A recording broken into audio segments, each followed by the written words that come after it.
C'est votre rendez-vous du journal en français de la télévision Renaissance, l'édition de ce mercredi 16 décembre 2020.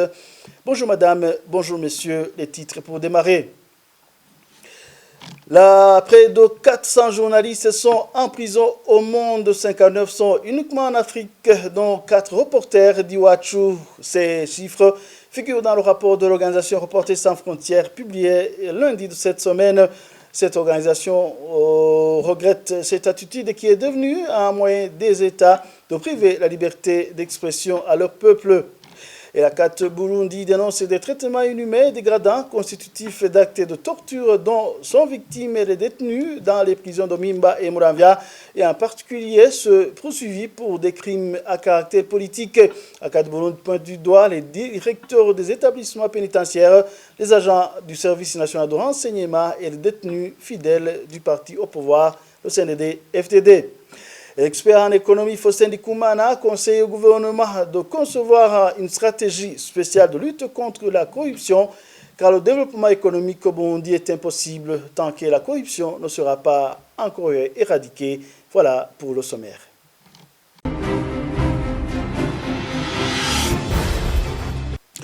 Page droits de l'homme pour démarrer cette édition. L'Action chrétienne pour l'abolition de la torture dénonce des traitements inhumains et dégradants constitutifs d'actes de torture dont sont victimes les détenus dans les prisons de Mimba et Muramvya, et en particulier ceux poursuivis pour des crimes à caractère politique.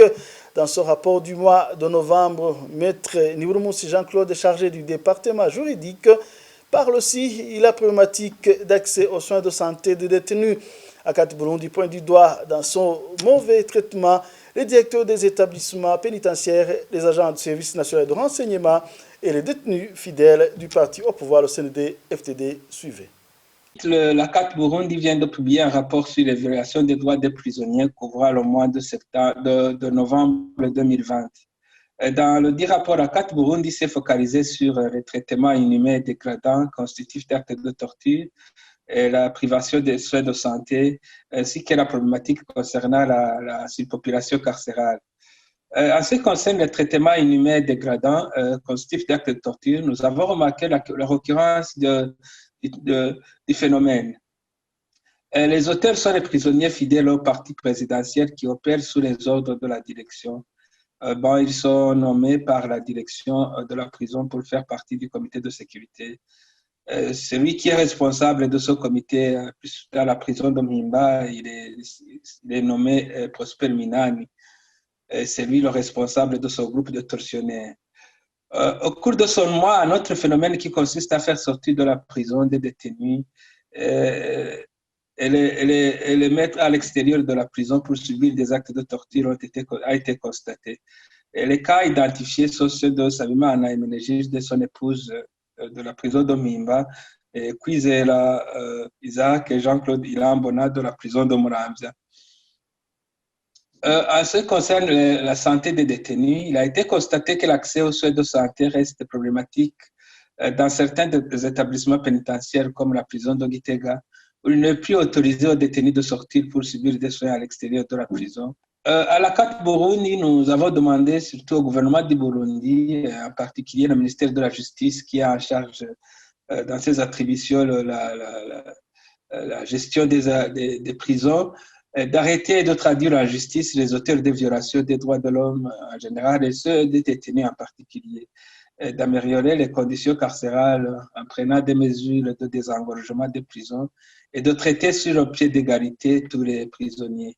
Nous avons également demandé de respecter les droits reconnus par les textes nationaux et internationaux de protection des détenus et surtout le droit à la santé qui est souvent violé et provoquant ainsi l'irréparable. Près de 400 journalistes sont en prison au monde, 59 sont uniquement en Afrique, dont 4 reporters du groupe de presse Iwachu.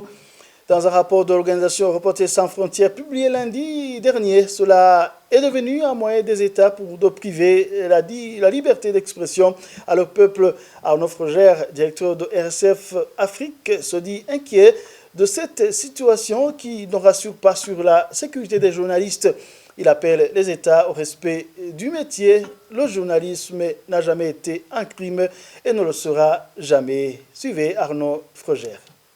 C'est un niveau qui reste particulièrement alarmant et qui révèle que les arrestations arbitraires de journalistes pour des faits commis dans l'exercice de leurs fonctions, qui ne justifient aucunement des peines privatives de liberté ou des mesures privatives de liberté, eh bien, restent une méthode privilégiée pour empêcher les journalistes de travailler et pour empêcher les informations aussi de circuler. Motifs et les schémas que l'on retrouve sont à peu près les mêmes partout dans le monde et l'Afrique ne fait pas exception. Il est absolument urgent de changer les législations locales et de les mettre en conformité avec le droit international. Le journalisme n'est pas un crime et il est absolument anormal à l'aube de cette nouvelle année et après des années de campagne, des États se permettent encore de priver les journalistes de liberté pour des faits commis dans l'exercice de leurs fonctions. C'est tout à fait contraire au droit international, c'est tout à fait aux conventions régionales et à la Charte africaine des droits de l'homme et des peuples.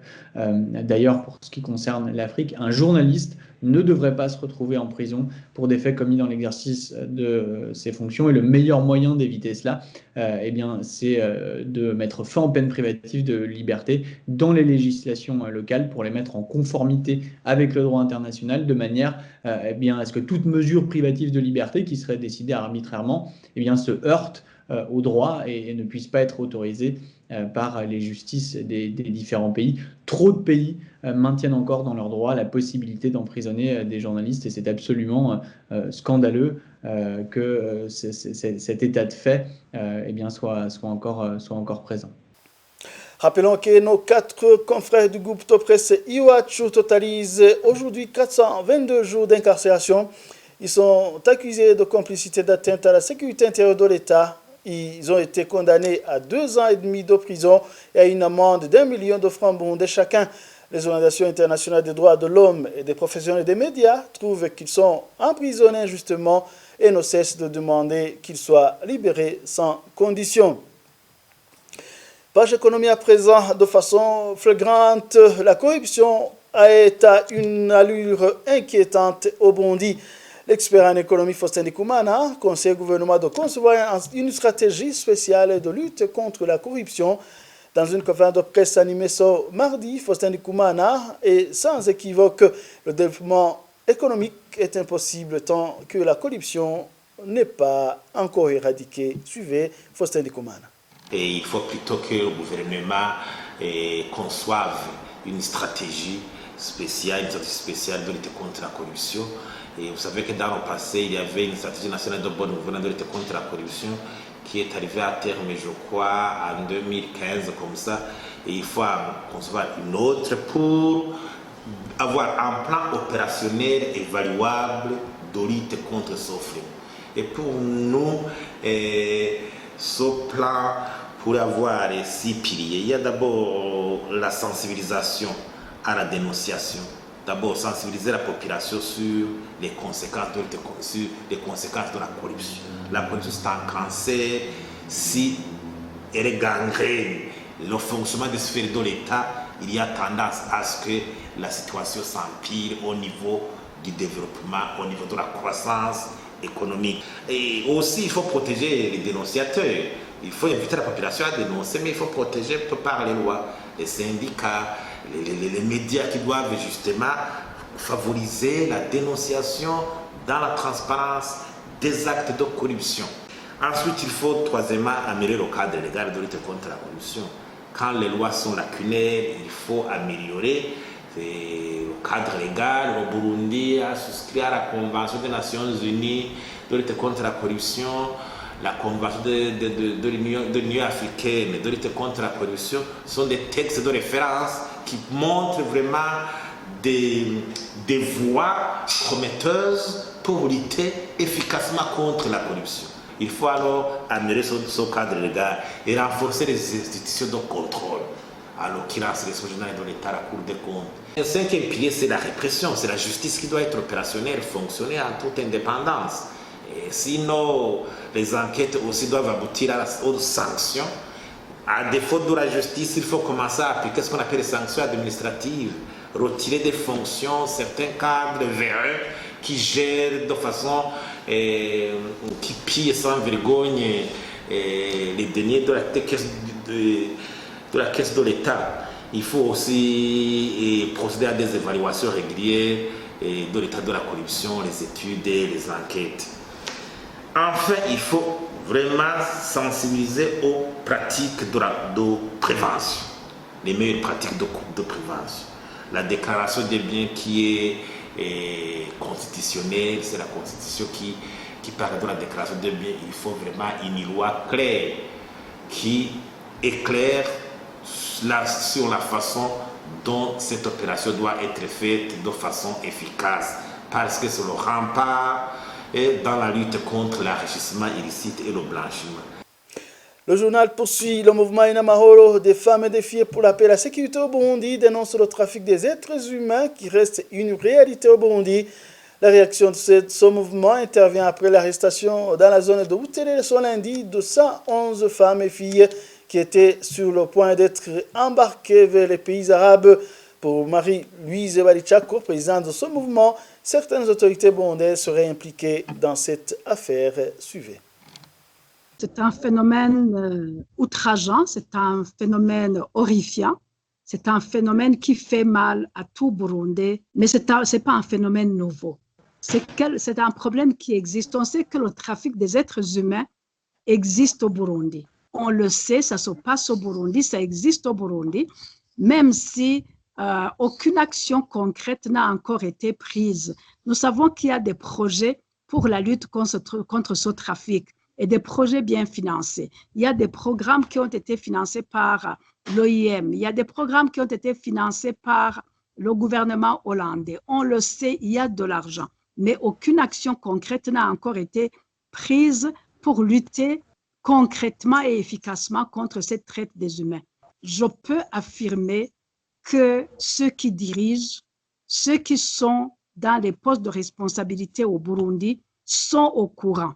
Ils le savent, ils ne sont peut-être pas tous impliqués, mais il y en a parmi eux qui sont impliqués. Ces femmes qui sont vendues et qui partent en grand nombre ne partent pas sans titre de voyage, sans document de voyage. Ils ont des passeports. Ces personnes passent par l'aéroport. Comment est-ce possible que tout ce grand nombre passe par l'aéroport et personne ne signale quoi que ce soit?